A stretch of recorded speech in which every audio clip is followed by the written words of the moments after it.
Le Sénégal, c'est une croissance annoncée de 2 chiffres. Le plus propre aéroport d'Afrique de l'Ouest, près de 2 millions de touristes en 2022. Des infrastructures modernes, une transformation structurelle et infrastructurelle impressionnante ces 10 dernières années. Beaucoup reste à faire, mais il est évident que ce pays d'Afrique de l'Ouest se positionne de plus en plus comme un maillon fort de la région et même du continent africain en matière de développement.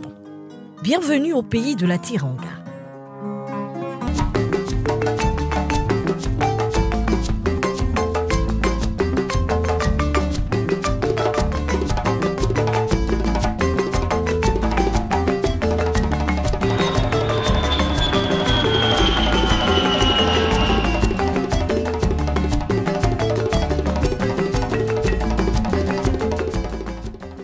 Et ce qui nous fait vraiment plaisir, un Sénégal bien émargé, un Sénégal qui va à l'avance, un Sénégal que tout le monde apprécie. C'est ça que fait le président Macky Sall. Aéroport international Blaise Ndiaye, la principale porte d'entrée du Sénégal, avec près de 716 000 passagers au premier trimestre 2023. Le temps est donné.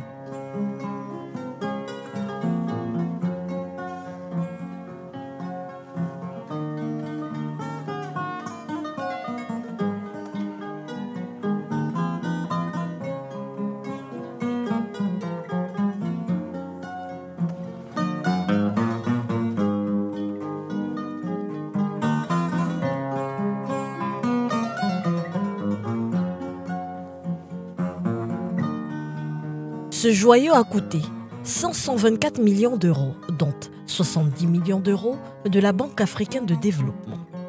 L'aéroport international Blaise Ndiaye répond parfaitement aux normes internationales en termes de sûreté et de sécurité aérienne. Il a généré plus de 400 emplois directs et 5000 indirects. Sa superficie, 4500 hectares, avec un terminal passager de 42 000 mètres carrés et son terminal de fret de 12 800 mètres carrés en font une immensité admirable. Un autre terminal est en cours d'ici des années à venir. Il y a une piste de 3,5 km de long et 75 mètres de large, de quoi accueillir les plus gros avions long courriers du monde. Cela témoigne de son dynamisme et de son évolution progressive en hub sous-régional. Après avoir été distingué comme le premier aéroport africain accrédité au niveau 2 de l'ASQ Airport Customer Experience en 2021, a été désigné meilleur aéroport d'Afrique pour la qualité de ses services dans plusieurs catégories par le Conseil international des aéroports le 7 mars 2023. Cet aéroport, dont la première pierre a été posée par l'ancien président Abdoulaye Wade, a été construit pendant 10 ans et inauguré le 7 décembre 2017 par le chef de l'État Macky Sall. Ce dernier ambitionne de faire de ce nouvel aéroport le premier hub aérien d'Afrique de l'Ouest.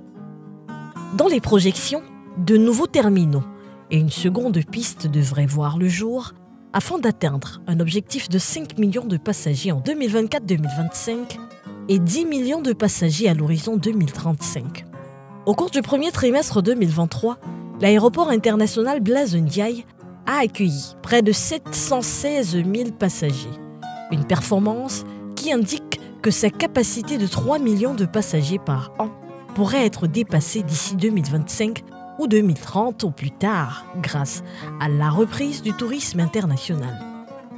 Le Sénégal entend desservir tout son territoire par voie aérienne pour réaliser son ambition de devenir un hub aérien et touristique à l'horizon 2025.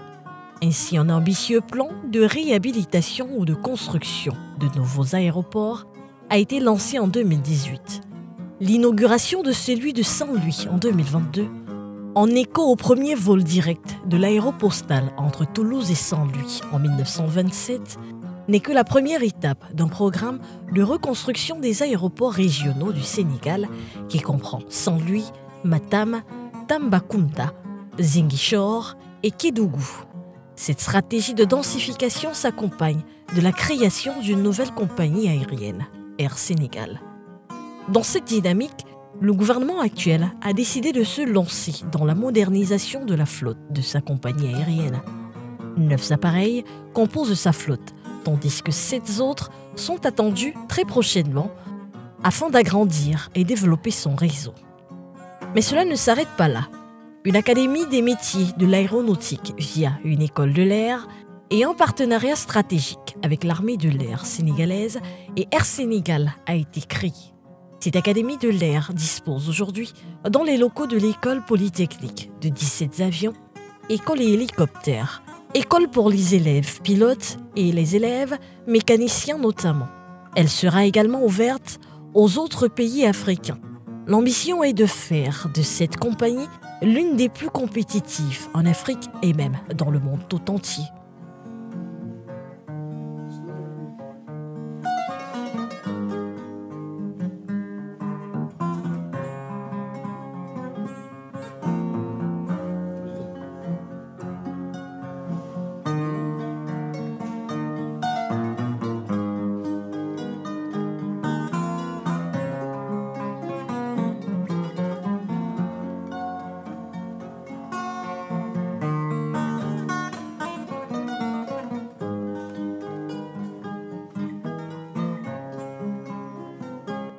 Diamniadio, une nouvelle cité prend corps.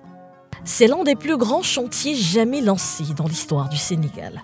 Située à une trentaine de kilomètres du centre-ville de Dakar, elle s'étend sur 1644 hectares. Sa construction a été lancée en 2014 pour désengorger la ville de Dakar. À terme, Diamniadio sera constitué d'au moins 40 000 logements économiques, des cités ministérielles, des centres de conférences ou encore de recherche médicale. Une dizaine d'infrastructures hôtelières, des infrastructures sportives, universités, résidences universitaires, lieux de culture ou encore des espaces verts. Je sais qu'il y a des avancées par rapport à quelques années de cela. Donc avec notre nouveau président qui vraiment a tellement investi dans l'immobilier, dans les infrastructures, franchement. Mais ces années, quelques temps, parfois on entend par-ci, par-là, donc des jeunes qui s'aventurent à aller en Europe donc, par des voies vraiment périlleuses. Mais vraiment, il faut croire en soi, essayer de voir vraiment les voies normales. Et là, bon, c'est l'Afrique. L'Afrique est vraiment une beauté. Effectivement, d'un côté, hein, donc le Sénégalais aime l'immobilier en principe, pratiquement partout où tu vas. Il y a de nouveaux sites d'ailleurs où si vous y allez, donc il y a quelques années de cela, mais aujourd'hui vous y allez, vous trouvez vraiment que c'est bien fait, bien bâti, bien loti, vraiment habitable. Vraiment, et donc il y a des avancées, hein. Franchement, donc le président est en train quand même de faire quand même des avancées sur ce point. Mais bon, toujours il y a quelque chose qui reste. Hein. Voilà, au plus, donc quand tu avances de plus en plus dans certains endroits du Sénégal, donc tu vas trouver que peut-être que donc l'accès n'est pas encore, bon, il reste encore à faire. Mais c'est comme ça. Donc petit à petit, on ne peut pas tout faire d'un seul coup. Mais bon, peut-être que là, d'ici peu, d'ici quelques temps, d'ici quelques années, donc ça va venir. Bon, c'est surtout ça. Hein. Donc là, le président, c'est bon. Il dit qu'il a sa vision, donc beaucoup d'infrastructures. Voilà, à construire dans l'immobilier, dans le bâtiment, dans autre chose. Hein. Voilà, vous voyez pratiquement en tant qu'Africain, vous êtes venu, vous voyez que voilà, le Sénégal, vraiment, c'est si beau. Voilà, donc partout où vous allez, donc nous qui habitons là, qui connaissons, qui voyons et qui vivons, donc nous savons qu'il y a des avancées dans l'immobilier, dans les infrastructures. Mais toujours, bon, il n'y a pas que les infrastructures. Hein. Voilà, donc la personne en tant que telle, l'homme en tant que tel, donc a besoin d'autre chose que de l'immobilier. Voilà, donc c'est peut-être sur ce point-là qu'il reste des choses à faire, à améliorer, quoi. Voilà, mais sinon, bon, les Sénégalais, je pourrais dire, hein, bon, peut-être moi de mon côté, donc nous sommes satisfaits. Un grand avancement. Parce que nous, on était là depuis Diouf, alhamdoulilah. On a vu M. Abdoulaye Wade et on voit le président qui est né après l'indépendance, qui connaît vraiment le Sénégal, qui aime le Sénégal et qui aime les Sénégalais. un président qui fait que travailler à la place de parler. À cet effet, au moins 300 000 habitants y sont attendus à l'horizon 2030-2040. Ce pôle urbain devrait être composé de 4 arrondissements et près de 40 quartiers. Là-bas, le gouvernement a mis les petits plats dans les grands, avec des infrastructures dignes d'un peuple travailleur et fier. Tenez, le Dakar Arena, un bel ouvrage qui ne manque pas d'attirer les regards à tous les coups. Inauguré en 2018, cet édifice a été construit en 11 mois. D'une capacité de 15 000 places, il peut accueillir des spectacles ou encore différentes compétitions sportives. Dans la même lancée, impossible de manquer le nouveau stade olympique Abdoulaye Wade, du nom de l'ancien président sénégalais. Il s'impose fièrement, tout comme l'impressionnant bâtiment circulaire de l'ONU, qui devrait réunir la trentaine d'agences présentes dans la ville de Dakar. Elle est construite par le gouvernement actuel du Sénégal et mise à la disposition des Nations Unies.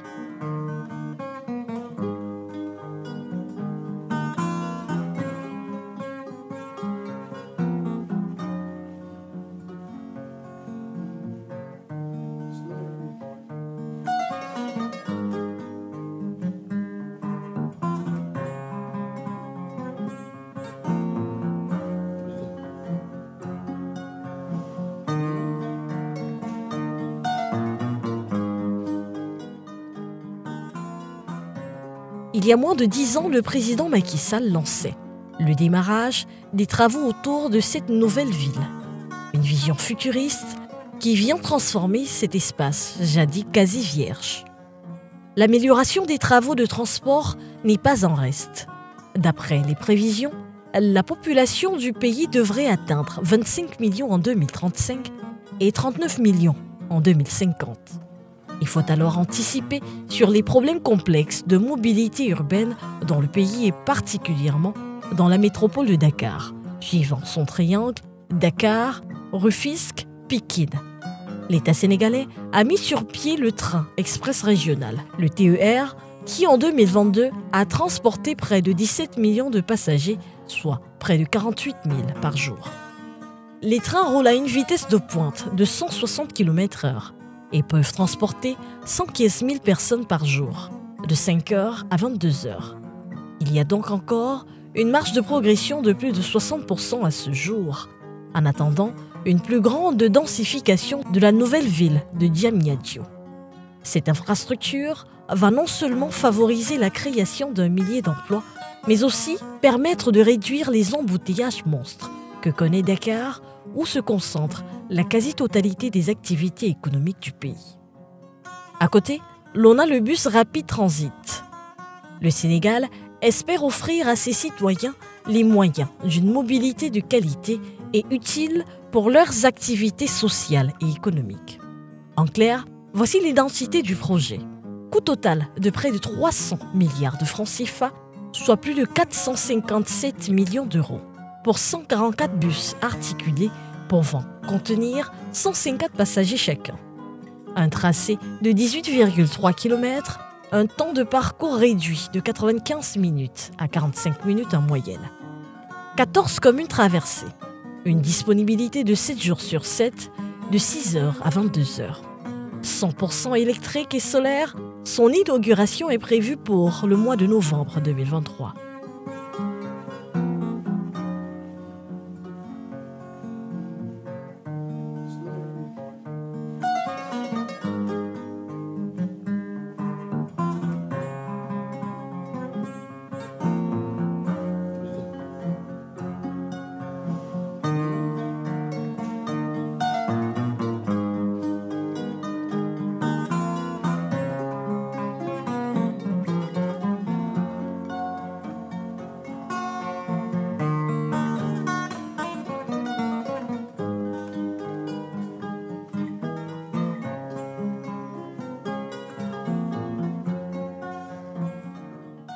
Depuis 2012, le président a complètement transformé le Sénégal. Nous avons des grands projets au Sénégal. Nous avons le train express régional, nous avons le BRT et les bus rapides de transit, nous avons les autoponts, nous avons les autoroutes, nous avons les hôpitaux modernes, Nous avons les chemins de fer qui ont été relancés. La modernisation du réseau routier dans la quasi-totalité du pays est aussi en marche. Le Sénégal est classé parmi les 10 meilleurs pays d'Afrique qui disposent d'un réseau routier en très bon état. L'état du réseau routier s'est considérablement amélioré en passant de 60% en bon et moyen état en 2012 à 84% en 2023. 2018, 226 km d'autoroutes étaient ouvertes. Le linéaire national sera de 578 km en 2026, avec un objectif gouvernemental de 900 km en 2030. C'est l'un des plus longs réseaux autoroutiers en Afrique de l'Ouest. Le réseau routier est à ce jour long de plus de 16 000 km, dont plus de 6 000 de routes bitumées.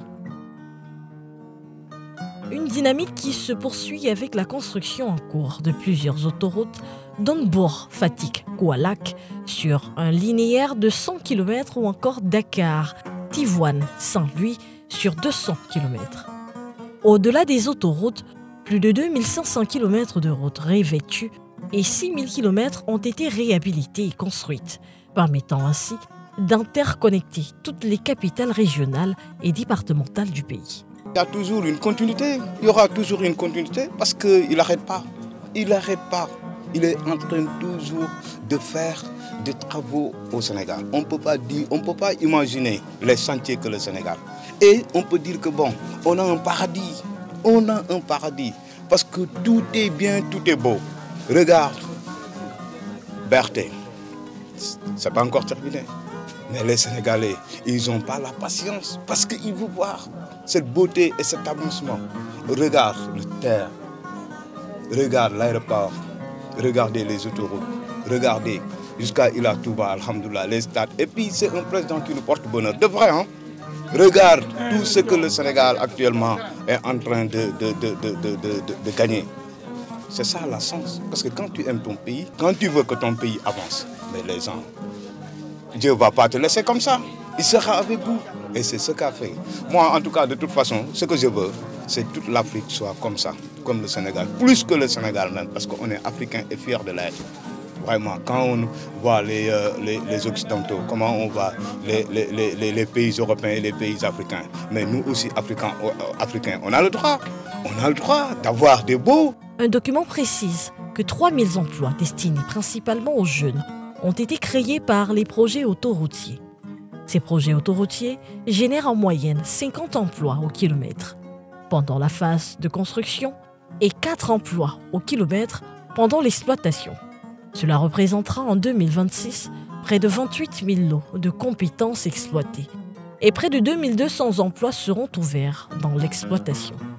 À côté de cela, l'autre réalisation et travaux connexes sont enregistrés. Entre autres, la mise en service des points de la Sénégambie, de Foundiougne et de Marsassoum, ou encore la construction des autoponts de Lobar-Folle, Keur-Gourgui, Saint-Lazare ou encore Yoff.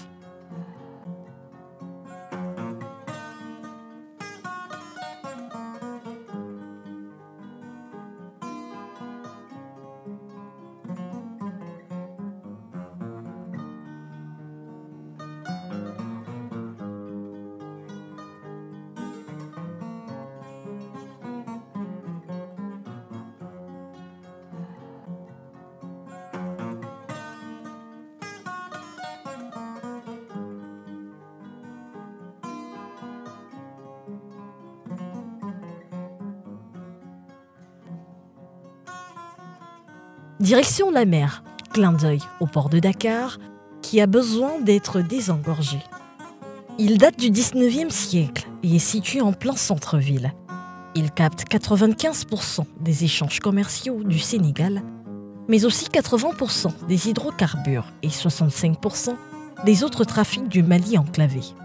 Pour le numéro 1 sénégalais, il faut ainsi donner une nouvelle impulsion à la place stratégique que le Sénégal occupe sur les routes du trafic maritime international, en devenant un carrefour logistique et commercial international dans le domaine des réexportations, tout comme les importants volumes d'importation et d'exportation de produits miniers, minéraliers, pétroliers et céréaliers.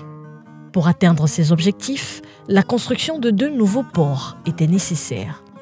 Le premier, le futur port de Ndayane, se construit en partenariat avec Dubaï, Port Walt, sur une superficie de 1200 hectares, où il jouxtera une zone économique spéciale de 300 hectares destinée à créer des emplois. Durant la phase 1 du projet, dont le coût est estimé à 840 millions de dollars américains et qui devrait durer 4 ans, au moins 25 000 emplois seront créés dans cette zone dans un premier temps.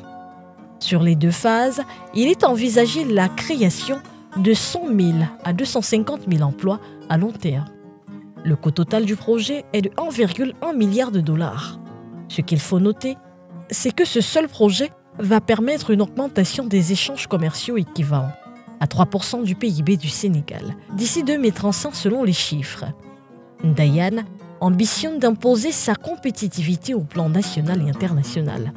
Il devrait accueillir des navires de grande taille, un projet financé par l'État sénégalais, des partenaires publics, privés locaux et internationaux entre autres.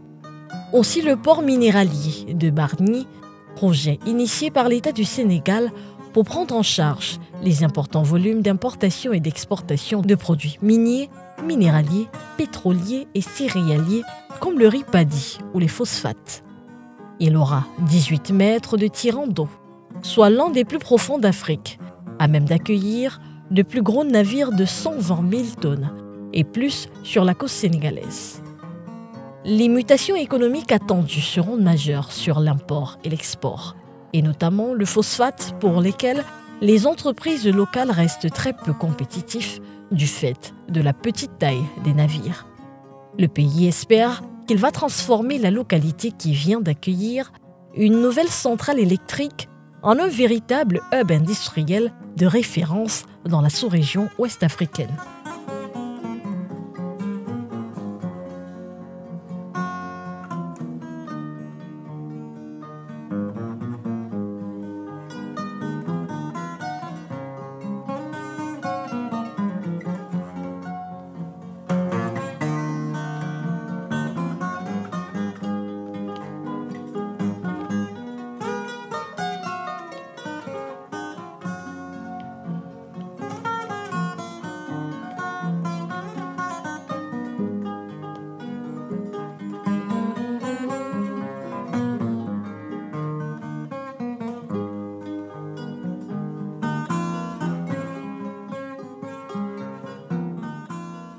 Cependant, beaucoup reste à faire dans ce pays où les disparités entre les villes et les campagnes en matière d'accès à l'électricité sont de 85% contre 58%. Néanmoins, de 2012 à ce jour, le pays a enregistré un bond énorme sur le plan énergétique. L'on est passé de 950 heures de coupures cumulées à 24 heures depuis 2018. Le déficit d'électricité au Sénégal était de 900 heures. Lénine, il disait, le grand Lénine, il disait que la réussite de la révolution, c'est les soviets et l'électricité. Donc vous voyez l'importance de l'électricité. Macky Sall, non seulement il a redressé la barre, aujourd'hui pratiquement il y a moins de quelques petites heures, moins de 10 heures de déficit d'électricité, mais aujourd'hui il a innové. On n'avait jamais pensé au Sénégal que effectivement nous aurions un jour le parc le plus massif en énergie solaire. Nous ne l'avions jamais pensé. En Afrique subsaharienne, nous n'avions jamais pensé, nous ne voyions que l'énergie éolienne, nous ne la voyons qu'à travers la télévision. Aujourd'hui, nous avons le meilleur parc en Afrique de l'Ouest. Aucun autre pays n'a ça en Afrique de l'Ouest. C'est ainsi que plusieurs projets ont été mis en place afin de lutter contre le déficit énergétique dans le pays et développer un accès de qualité à l'électricité à moindre coût. Les autorités ont procédé à la diversification du mix électrique, dont l'énergie solaire et même éolienne.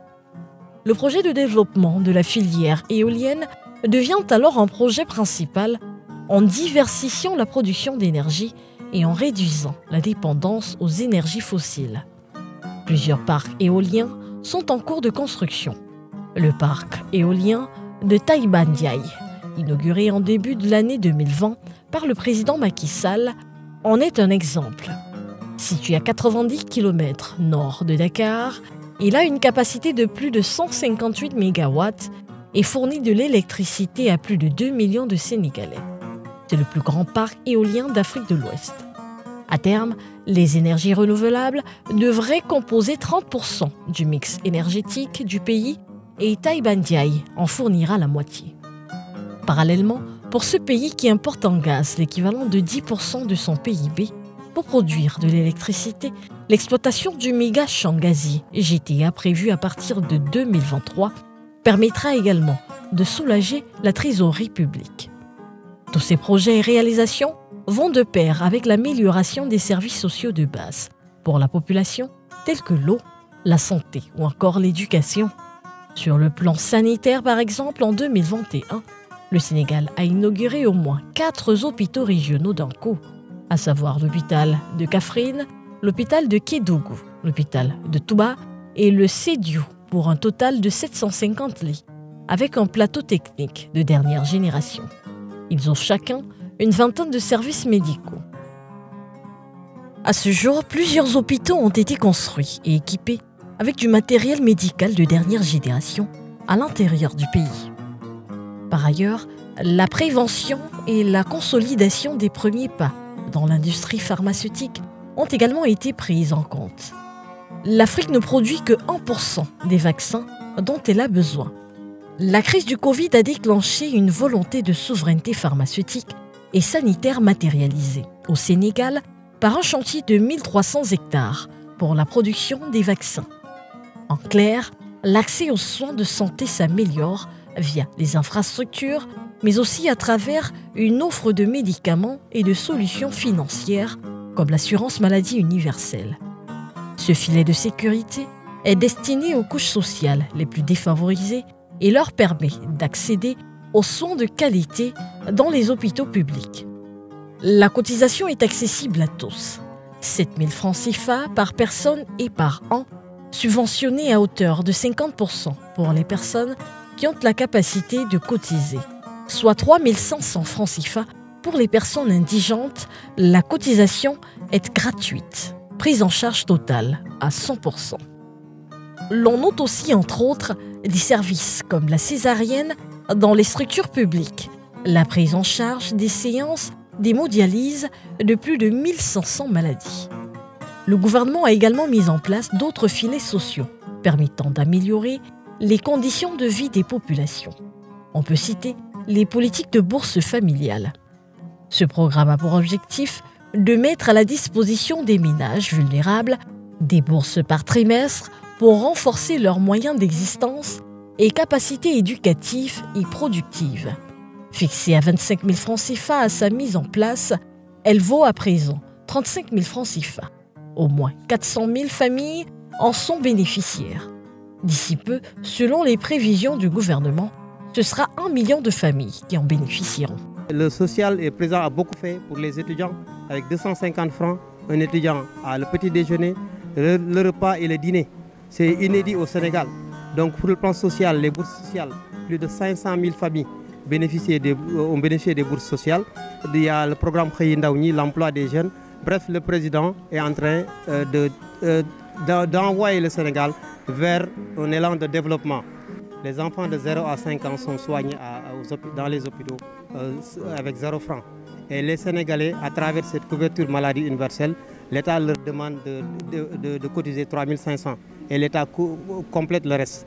Il y a aussi que le président, à travers le cash transfert, a consacré plus de 83 milliards à des familles sénégalaises nécessiteuses qui en avaient besoin. Ils ont reçu à chaque famille 80 000 francs. Donc je vous ai dit tout à l'heure qu'il y a le programme Xëy Ndaw Ñi qui a créé depuis de 30 000 à 40 000 emplois. Il y a aussi les étudiants, soit un étudiant il est boursier ou il bénéficie d'une aide au niveau chaque année annuelle. Donc sur le plan de l'éducation, le président a tellement fait, il a consacré 40% du budget. À côté de cela, un décret entré en vigueur en mars dernier vient limiter l'envolée des prix des loyers qui impacte sur le budget de la classe moyenne. Le nouveau texte impose une diminution de 15% des mensualités de moins de 300 000 francs CFA. Une baisse fixée à 10% pour celles inférieures à 500 000 francs CFA et à 5% au-delà. Dans le même temps, afin de renforcer la politique de souveraineté alimentaire dans le pays, le président sénégalais a annoncé au mois d'avril avoir décidé d'allouer une dotation budgétaire de 100 milliards de francs CFA à la campagne agricole 2023-2024. Celle-ci devrait booster le secteur qui enregistre depuis quelque temps de bons points à travers la modernisation de ce secteur. En effet, l'agriculture occupe une place de choix au Sénégal. Au Sénégal, l'agriculture emploie plus de 50% de la population et contribue à 14% du PIB. À force de volontarisme, la production de riz, par exemple, est passée de 60 000 tonnes en 2012 à 1,4 million de tonnes en 2021, avec une projection à 1,9 million de tonnes en 2025. Mais pour couvrir la totalité des besoins de cette céréale qui sont évalués à 1,65 million de tonnes de riz blanc, soit 90 kilos de riz par habitant et par an, il faudrait une production de riz paddy de 2,3 millions de tonnes, l'évolution moyenne de la production par an qui est de 90 000 tonnes combinées au nouveau financement mis en place permet de croire que cet objectif sera dépassé avant 2030. Toujours pour booster sa croissance et accélérer la création d'emplois, le Sénégal compte aussi exploiter tout le potentiel dont regorge le digital. À cet effet, une série de 28 réformes et de 69 projets est lancée durant la période 2016-2025. La stratégie ayant été actualisée en 2020, l'un des objectifs est de 140 000 emplois directs et indirects à l'horizon 2025.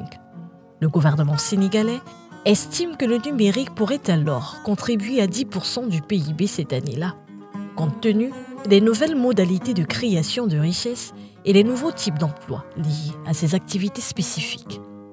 Le gouvernement envisage des investissements de près de 2 milliards de dollars tout au long de ce programme afin de faire véritablement du pays un hub numérique majeur et un pays leader innovant en Afrique.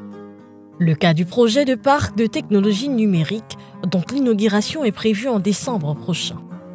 Il sera constitué de 3 tours d'espace de bureaux, d'un centre de BPO, d'un data center tierce, d'un incubateur de startups, un centre d'études et de recherche, un centre de production audiovisuelle et des résidences pour le personnel. Ce sont des zones prêtes à l'emploi et des plateformes pour attirer les investissements, afin de diversifier les sources de croissance du secteur. Le lancement des travaux du dit projet s'élève à une somme de plus de 46 milliards de francs CFA et 50 milliards de francs CFA d'investissements directs étrangers. Et ce n'est pas tout. Même dans le domaine sportif, le pays rayonne. Avec l'étoile!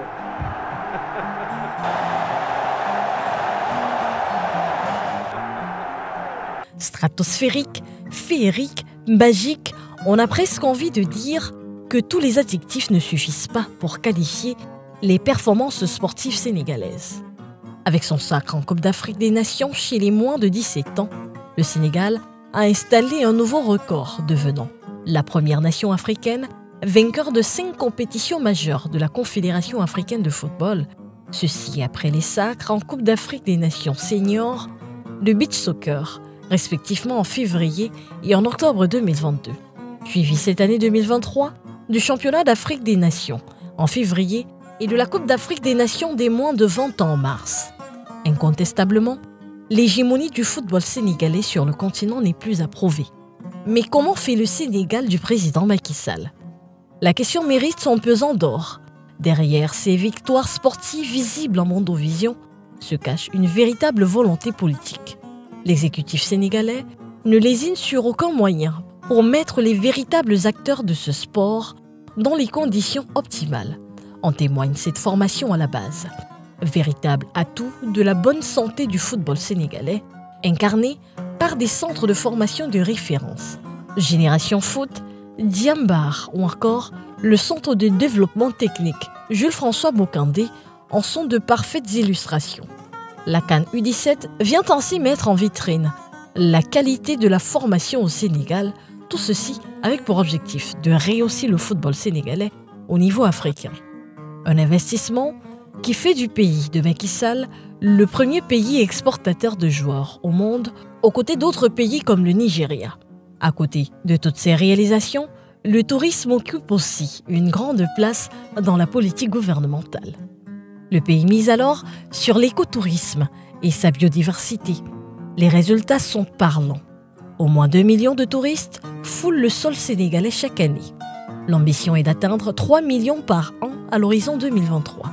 Car le gouvernement en place ambitionne de placer le pays dans le top 5 des pays touristiques en Afrique. Le travail du gouvernement, en particulier du président Macky Sall, il est à saluer parce que je trouve que de 2012 à nos jours, il y a vraiment eu des avancées. Il y a beaucoup de routes qui ont été inaugurées, il y a beaucoup de plans qui sont en train d'être réalisés. Donc globalement, je trouve que c'est un travail satisfaisant de sa part. Inch'Allah, le pays ça développe très bien. Tout le monde est fier de notre président Macky Sall. Il travaille bien, c'est ça qu'on souhaite. Tout un citoyen souhaite avoir un bon président qui développe ton pays. Tu as vu, donc si tu gagnes ça, tu vas dire Alhamdulillah parce que le pays, vraiment, ça bouge très bien. Et puis, il y a beaucoup de développement, quoi. Avec une population d'environ 17 millions d'habitants, le Sénégal compte plusieurs parcs nationaux, des sites classés au patrimoine mondial de l'UNESCO ou encore des plages. Que dire de la féerie nouvelle de la Corniche de Dakar, qui rayonne de la poésie de Senghor pour une attraction urbaine à fort potentiel touristique. Un pays riche qui se laisse bercer par ses célèbres vagues qui se jettent paisiblement sur ses plages de sable infini.